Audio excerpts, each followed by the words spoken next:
चालू है ना? ब्लिंक तो नहीं कर रहा ना? चल ठीक।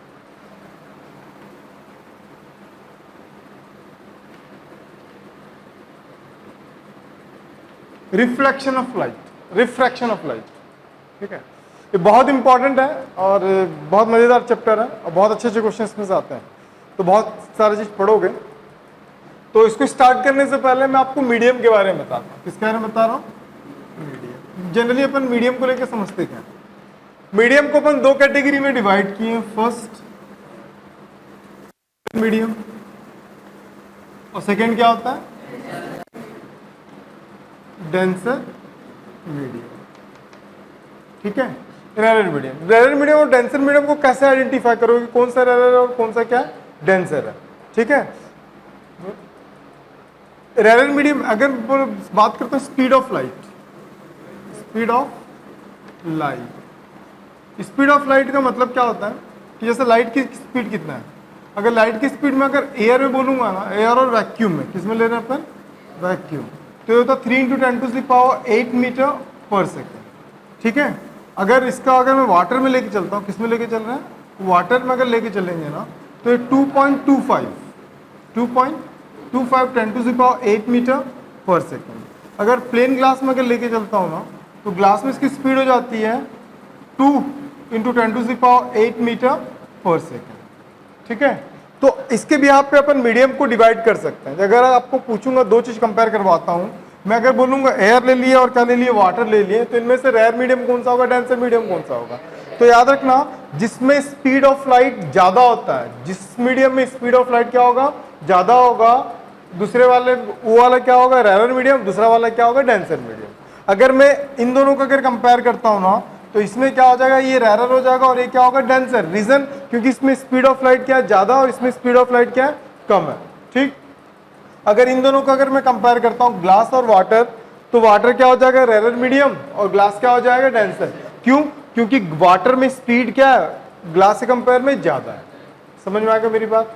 तो अपन स्पीड, लाइट के स्पीड बेसिस पे अपन क्या कर सकते हैं? मीडियम को वेरिएशन कर सकते हैं, ठीक है। तो ये था अपन किसके बारे में बात कर रहे थे? मीडियम। तो मीडियम को दो कैटेगरी में डिवाइड किया गया, डेंसर और क्या होता है? Rare medium. अब आज के बाद आप इसको देख के पहचान लेंगे कि कौन सा रेयर मीडियम है और कौन सा डेंसर मीडियम है, ठीक है। इसी को रिलेट करता हुआ एक और टॉपिक है रिफ्रैक्टिव इंडेक्स।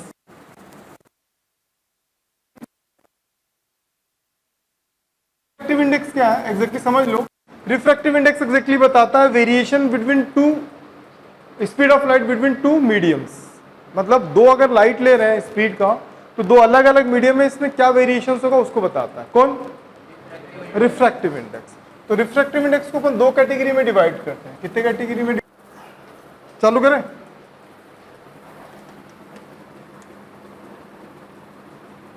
रिफ्रैक्टिव इंडेक्स, इसको म्यू से डिनोट करते हैं। किससे डिनोट करते हैं? रिफ्रैक्टिव इंडेक्स एग्जैक्टली क्या बताना चाहता है? रिफ्रैक्टिव इंडेक्स एग्जैक्टली ये बताना चाहता है, अगर मेरे पास दो मीडियम है, सिंगल मीडियम का कोई रिफ्रैक्टिव इंडेक्स नहीं होता, ध्यान रखना। रिफ्रैक्टिव इंडेक्स का मतलब होता है दो मीडियम को कंपेयर करना। दो मीडियम को क्या करना?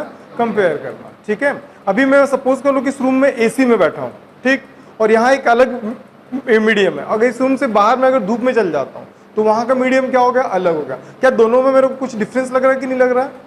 लग रहा है ना। इस डिफरेंसेस को आइडेंटिफाई कौन करता है? Refractive index. क्लियर है? तो रिफ्रैक्टिव इंडेक्स हमेशा किसका निकाल सकते हैं? दो मीडियम का निकाल सकते हैं, ठीक, सिंगल मीडियम का नहीं होता है। तो रिफ्रैक्टिव इंडेक्स दो तरीके के होते हैं, ध्यान रखना। एक होता है एब्सोल्यूट, एब्सोल्यूट रिफ्रैक्टिव, ठीक है, और एक क्या होता है? रिलेटिव। क्या होता है? Refractive index. अच्छे समझना, बहुत अच्छी चीजें बता रहा हूं। रिफ्रैक्टिव इंडेक्स, ठीक है। अब सोचो एब्सोल्यूट रिफ्रैक्टिव इंडेक्स और उसमें क्या होता है। सपोज कर लो कि मेरे को ना दो मीडियम कंपेयर करना है। फर्स्ट केस ना बता रहा हूं, सपोज कर लो कि इसमें ना क्या रखा हूं? वाटर है, और यहाँ पे एक रेज आ रहा है, और ये रेज किस में से आ रहा है? एयर से आ रहा है। किस में आ रहा है? एयर, एयर और वैक्यूम, ठीक है। और इसके अंदर आया, और ये थोड़ा सा क्या हो गया? बैंड हो गया, ठीक। किसके अंदर था? ये वाटर के अंदर आ रहा है, ठीक है। तो मेरे को इन दोनों में इसकी जो इसमें जो लाइट की स्पीड थी वो थी 3 × 10⁸ मीटर पर सेकेंड, डल रिस्पॉन्स नहीं होना चाहिए। और वाटर में जो स्पीड ऑफ लाइट था 2.25 10⁸ मीटर पर सेकेंड, ऐसा था। मैं इन दोनों के स्पीड में कंपेयर करना चाहता हूँ कि कहाँ से कहाँ लाइट आ रहा है और उसकी स्पीड में कितना कमी आ रहा है। उस कमी को बताने के लिए अपन क्या करते हैं कि अगर सपोज कर लो कि यहाँ का स्पीड, लाइट का जो स्पीड होता है वो कितना ले लिया अपन, c, क्योंकि एयर में कितना होता है c is equal to 3 × 10⁸ metre per second.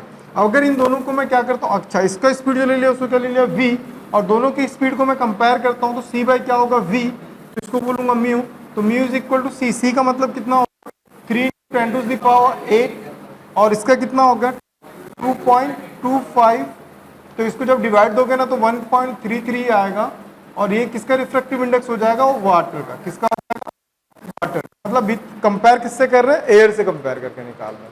तो वाटर का रिफ्रैक्टिव इंडेक्स ऐसा निकालते हैं, ठीक। तो याद रखना वाटर का रिफ्रैक्टिव इंडेक्स कितना होता है 1.33 समथिंग होता है। वैसे अपन ग्लास से भी कंपेयर कर सकते हैं। सपोज कर लो कोई लाइट अगर ग्लास में अगर आ रहा है तो ग्लास के लिए अगर निकालूंगा तो क्या हो जाएगा, म्यू इज इक्वल टू, अच्छा यहाँ कहाँ से कहाँ तक आ रहा था, एयर टू वाटर। अब अगर सपोज करो एयर टू ग्लास आ रहा तो एयर टू किस में आ रहा है, ग्लास आ रहा, तो मैं एयर में कितना था स्पीड 3 × 10⁸, और ग्लास में कितना था 2 × 10⁸। जब इसको कट कर दूंगा इट बिकम्स 1.5। ऐसे ही बहुत सारे रिफ्रैक्टिव इंडेक्स होता है। मतलब एक कॉमन वर्ड ध्यान रखना, छोटी छोटी बातें, कि रिलेटिव रिफ्रैक्टिव इंडेक्स में एग्जैक्टली करते क्या है, तो रिलेटिव रिफ्रैक्टिव इंडेक्स में जो फर्स्ट मीडियम रहता है वो हमेशा एयर और वैक्यूम रहेगा। मतलब speed of light in air और वैक्यूम, इसमें स्पीड ऑफ लाइट किसमें होना चाहिए, speed of light in air और वैक्यूम। और नीचे क्या होगा, नीचे कोई भी मीडियम हो सकता है, वाटर भी हो सकता है, ग्लास भी हो सकता है, तो क्या नहीं लिख सकते हैं, अनदर मीडियम है, कोई एक्सटर्नल मीडियम, ठीक है। तो इसको क्या लिखेंगे, speed of light in other medium, ठीक है, अदर मीडियम, ठीक है। ये हो गया। मतलब अब आपको याद रखना है कि जो रिफ्रैक्टिव इंडेक्स होता है कौन सा वाला, एब्सोल्यूट रिफ्रैक्टिव इंडेक्स में पर्टिकुलर जो फर्स्ट मीडियम होगा वो कौन सा होगा, एयर होगा, और सेकेंड मीडियम कौन सा होगा, अदर मीडियम होगा, ठीक है। इसी के बिहाफ पे इसके थोड़ा और वैल्यूज निकाल लेते हैं। जैसे अगर सपोज कर लो कि कोई रेज, अगर सपोज कर लो कि वो एयर में ही आ रहा और एयर में क्या हो रहा, रिटर्न जा रहा, तो उसका रिफ्रैक्टिव इंडेक्स कितना होगा, तो उसके लिए अपन क्या लिख लेंगे, एयर टू एयर, तो speed of light in air तो 3 × 10⁸, और एयर में ही जा रहा तो फिर स्पीड ऑफ लाइट कितना, तो कितना हो गया 1 पॉइंट, मतलब कितना हो जाएगा, एयर का रिफ्रैक्टिव इंडेक्स कितना हो गया 1, समझ में। वैसे अगर डायमंड का निकालते हैं ना तो डायमंड का कितना होता है, air to diamond 2.46 etcetera etcetera कुछ होता है, ठीक है। अगर ऐसे ही अपन किसका निकाल लें, air to crown glass, crown की बात करेंगे तो 1.52, ठीक है, सब ध्यान रखना। अगर ऐसे में बात कर लेता हूँ, ज्यादा यूज करते हैं इसको, तो ये 1.62, ठीक है। ऐसे बहुत सारे वैल्यूज, तो अभी समझ में आया एब्सोल्यूट रिफ्रैक्टिव इंडेक्स एग्जैक्टली क्या बताता है, differences between two medium speed of light, ठीक है। ये तो इसको दो कैटेगरी में डिवाइड किया गया। फर्स्ट क्या था, absolute refractive index. Absolute refractive index को बोलते हैं ऐसा रिफ्रैक्टिव इंडेक्स जिसमें हमेशा जो फर्स्ट में जो लाइट जो ट्रेवल कर रहा होगा वो वाला मीडियम क्या होना चाहिए, एयर और वैक्यूम होना चाहिए। ये पर्टिकुलर बॉन्डिंग है, ठीक। तो उसी के बेसिस पे अपन क्या बनता है, एब्सोल्यूट परमिट या एब्सोल्यूट रिफ्रैक्टिव इंडेक्स। चलो अब सेकंड बात करते हैं relative refractive index. Relative refractive index में क्या होता है, इसके लिए कोई स्पेशल बॉन्डिंग नहीं है। सपोज कर लो यहाँ पे दोनों के बीच बाउंड्री है और यहाँ पे एयर है, सॉरी यहाँ पे क्या वाटर है, यहाँ पे क्या ले लिए वाटर, और ये क्या है ग्लास है, ये क्या है ग्लास। अगर रे इसमें से इसमें ट्रेवल कर रही है, मतलब वाटर से किसमें ट्रेवल कर रही है, ग्लास में। जब वाटर में ट्रेवल कर रही थी तब उसकी स्पीड कितनी थी, सपोज कर लो v1। जब ग्लास में ट्रेवल करा तब उसकी स्पीड कितनी थी v2। तो रिफ्रैक्टिव इंडेक्स के लिए जो नया डेफिनेशन बनेगा, speed of light in first medium, speed of light in first medium. नहीं समझ में आया। और क्या होगा, speed of light in second medium, ठीक है, म्यू। तो फर्स्ट मीडियम को सपोज अगर मैं 1 लेता हूँ और सेकंड को 2, तो 1 म्यू 2 इज इक्वल टू कितना हो जाएगा, V1 बाय V2। अच्छा, दोनों में डिफरेंस समझ में आया? दोनों में क्या डिफरेंस है? दोनों में क्या डिफरेंस है? डिफरेंस ये है कि इसमें फर्स्ट मीडियम पर्टिकुलरली क्या है, एयर होगा, लेकिन उसमें फर्स्ट मीडियम कुछ भी हो सकता है, सेकंड मीडियम कुछ भी हो सकता है। समझ में आया? तो ऐसे, अच्छा ऐसे में भी इसका वैल्यू निकाल सकते हैं कंपेयर करके एयर। फॉर एग्जाम्पल सपोज करके एक रेज ट्रेवल कर रहा है। एक और चीज ध्यान पे रखना आज के बाद कि अगर मैं एयर का बोलूंगा ना, तो एयर के लिए, वाटर के लिए कितना निकाला था, ए म्यू जी, सॉरी ए म्यू डब्ल्यू, तो कितना था 1.33। 1.33 का 2 को 3 से डिवाइड दूंगा तो आएगा कि 3 को किससे डिवाइड देंगे, तो अपन बनाया था ना उसे शॉर्टकट, क्या था याद है, 3/4 या 4/3, 4/3, 4 बाई क्या था 3, 4/3 को डिवाइड दोगे तो 1.33 आएगा। तो आज के बाद इसको शॉर्टकट याद रखो। ग्लास के लिए याद रखना, ग्लास के लिए क्या होगा, ए म्यू जी, तो ये होगा 3/2 डायरेक्ट, मतलब पार्शियल वैल्यू याद रख लो, बेस्ट रहेगा। समझ में आ गया ये? अगर सपोज कर लो कोई लाइट कहां तक आ रहा है,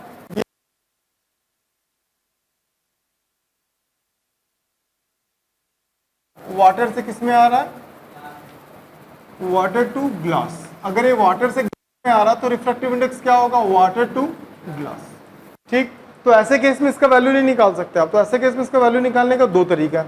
फर्स्ट तरीका क्या है, the speed of light in first medium by speed of light in second medium. मतलब speed of light in first medium में कितना था, फर्स्ट मीडियम में अगर वाटर है तो वाटर का स्पीड कितना होता है, अगर वाटर में स्पीड 10⁸, ऐसे भी आप इसकी वैल्यूज को निकाल सकते हैं। ठीक, अगर इस तरीके से नहीं निकालोगे तो एक तरीका और भी है। ठीक है, एक तरीका और भी है, इरेज कर दूं क्या उधर का,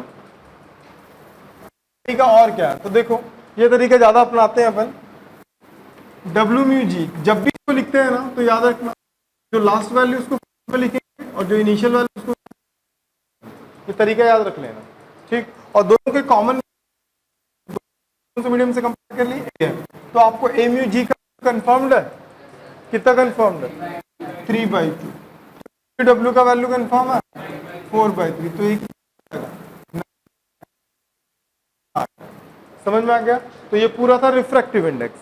अब एक इंपॉर्टेंट चीज, लाइट जो है ना ट्रेवल कर रहा है कहां से कहां तक पता है, वाटर से डायमंड में, किसमें आ रहा है, मतलब रिफ्रैक्टिव इंडेक्स आपको फाइंड आउट करना किसने, इसका करना वाटर टू डायमंड। कैसे निकालोगे पता है ना, सबसे पहले क्या लिखेंगे डी, फिर क्या लिखेंगे डब्ल्यू, दोनों कॉमन मीडियम किससे कंपेयर कर लेंगे, एयर। तो आपको इसका वैल्यू पता है क्या, यस 2.4, और इसका वैल्यू पता है क्या, यस 1 निकाल सकते हैं ऐसे, समझ में आए? तो इसके भी आप पे अपन रिफ्रैक्टिव इंडेक्स निकाल सकते हैं। बहुत ज्यादा इंपॉर्टेंट टॉपिक, डिपेंडेंस ऑफ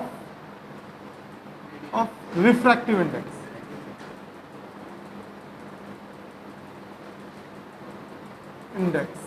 तो रिफ्रैक्टिव इंडेक्स पे डिपेंड करता है।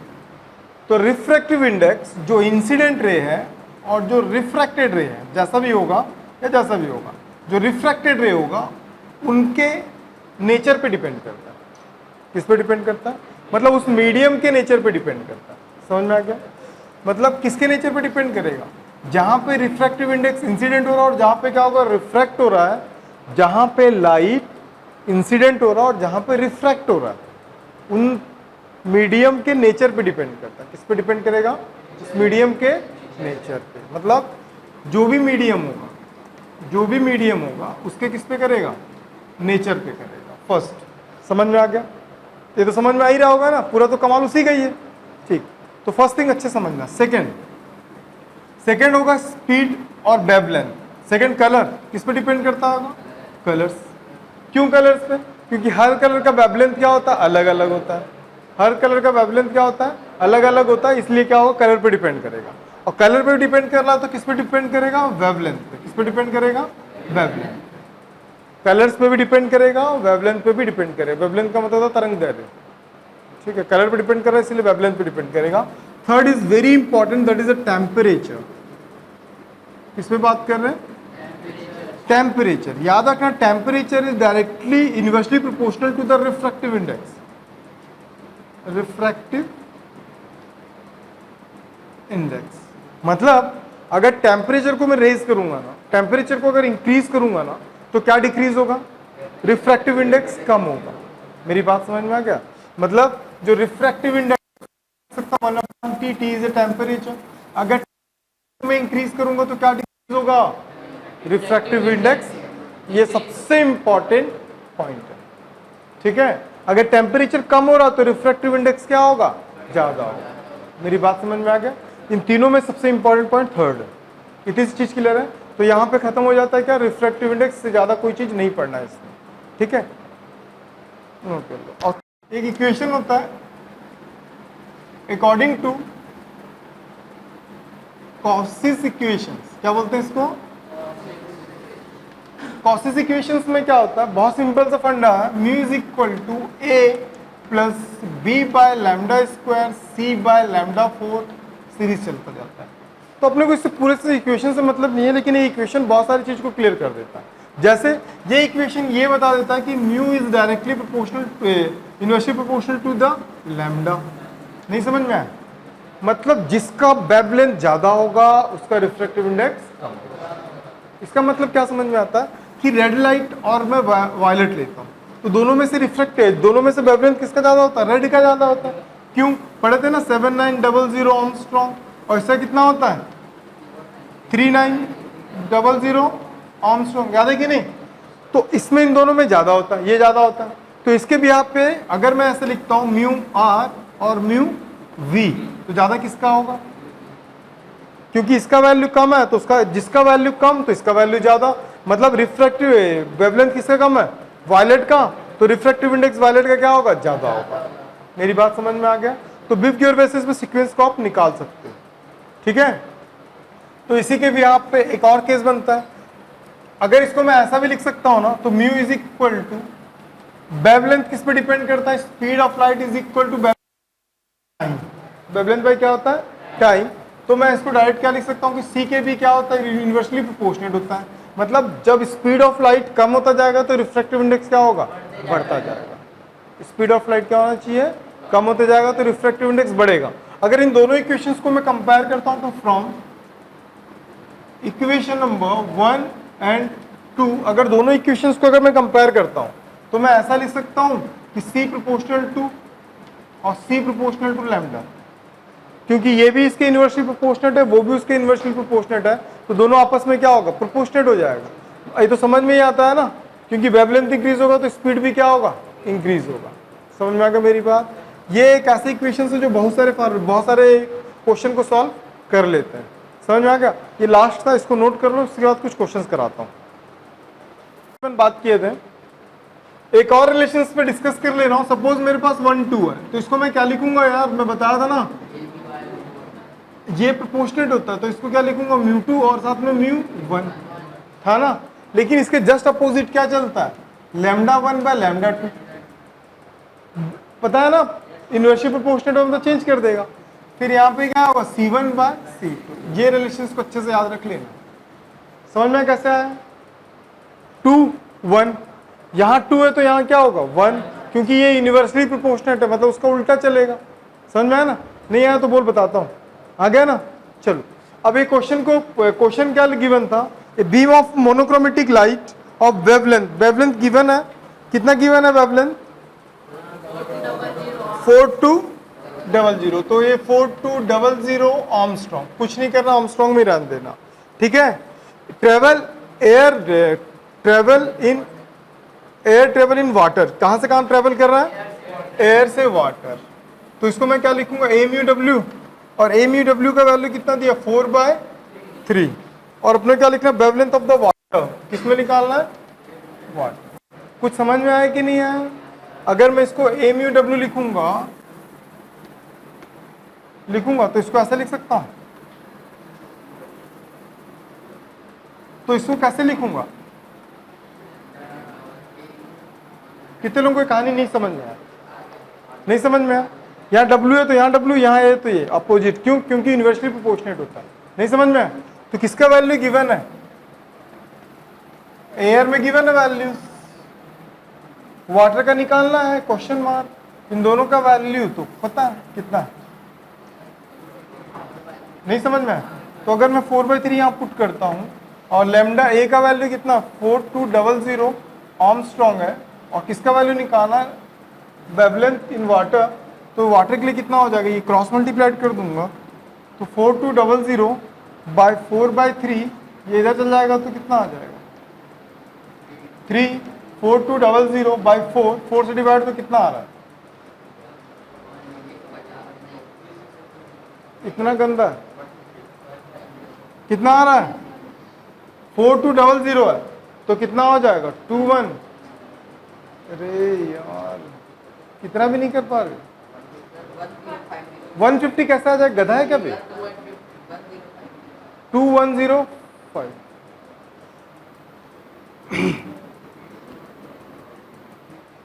4 से डिवाइड दूंगा कितना आ रहा है, 2 टाइम दोगे तो 21 का हाफ कितना होता है 11.5 तो 1150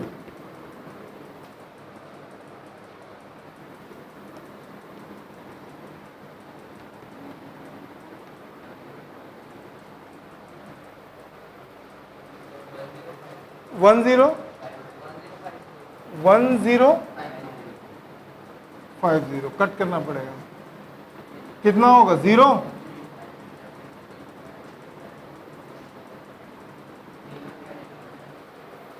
थ्री 150, ठीक है, नोट कर लो, बंद कर दे। देखो the given values are, CPMT का क्वेश्चन है, क्या क्या गिवन है, the velocity of light glass, glass का रिफ्रैक्टिव इंडेक्स कंफर्म है कितना है 1.5 और ग्लास का स्पीड कंफर्म है, ग्लास में स्पीड कंफर्म है 2 × 10⁸ metre per second, comparable question है यार। फिर जो नया मीडियम है जो लिक्विड है उसका रिफ्रैक्टिव इंडेक्स आइडेंटिफाई करना और क्या गिवन है उसका स्पीड क्या कंफर्म है 2.50 × 10⁸ मीटर पर सेकेंड, याद रखना लिक्विड बोला है वाटर नहीं बोला है, कान बहुत लोगों का फ्यूज हो गया होगा। तो बेटा एक चीज याद आया 2 1 λ1 λ2 C1 C2 मतलब V1 V2 है ना। अगर मैं इसको रिलेट करता हूं किससे ग्लास से तो ये क्या होगा लिक्विड, अगर ये लिक्विड है तो वेलोसिटी किसका लूंगा लिक्विड, फिर किसका लूंगा ग्लास। निकालना क्या था लिक्विड का रिफ्रैक्टिव इंडेक्स, ये निकालना है तो ये इसके पास आ जाएगा मतलब म्यू जी वी जी, तो साथ में क्या आ गया वी एल म्यू एल, क्या दीवान म्यू जी वी जी 1.5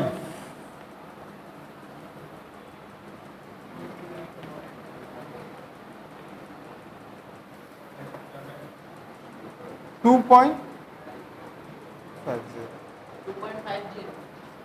हंस ले अभी हंस ले अभी हंस लो ठीक हो जाएगा ना। अच्छा वही आंसर, इसको तो अपन लिखे नहीं ना 2.5 के साथ, तो यहाँ पे भी चल रहा है 10⁸ 1.2 कैंसर बंद कर दे ब्रदर।